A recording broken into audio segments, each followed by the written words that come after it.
لما تحب تنتقد حد قدم محتوى هزيل مسف وبيدمر الشباب والمجتمع، طبعا بعد ما تتأكد من تدني المحتوى ده وإنه عدى الخطوط الحمراء وبقى آفة خطيرة بتهدد الذوق العام والأخلاق العامة، سواء كان عمل فني، أغنية، فيلم، مسرحية، شعر، ما تطلعش قدام الكاميرا وتجيب المحتوى اللي هو قدمه وتفضل تذيعه قدام ملايين المشاهدين وتقعد تهاجمه وتزعق وتشتمه وتهينه على عملته اللي هو عملها على الهوا كده قدام ملايين بيتابعوك وبرامج توك شو وسبوبة وإعلانات. أحب أقولك إن لو عملت كده الناس هتتعاطف معاه وهتتابع المحتوى اللي هو قدمه أيا كان نوعه.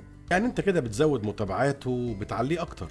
في الحالة دي تعمل حاجة واحدة بس، هات المتخصصين والعقلاء من المجتمع واستحسن منهم نخبة ويقوموا بإنتاج عمل فني محترم وهادف يواجهوا بيه المستوى المتدني اللي هو قدمه، وفي النهاية الغلبة والبقاء للأفضل والمحترم. ولو أنا غلطان قولولي في التعليقات، بس أرجوكوا بدون تجاوز أو أي تلميحات عشان نظهر دايما بمظهر الناس المحترمة والمتحضرة. كنت معاكم رفيق عادل في أصل الحدوتة، واستنونا في حواديت جاية كتير. أشوفكم على خير.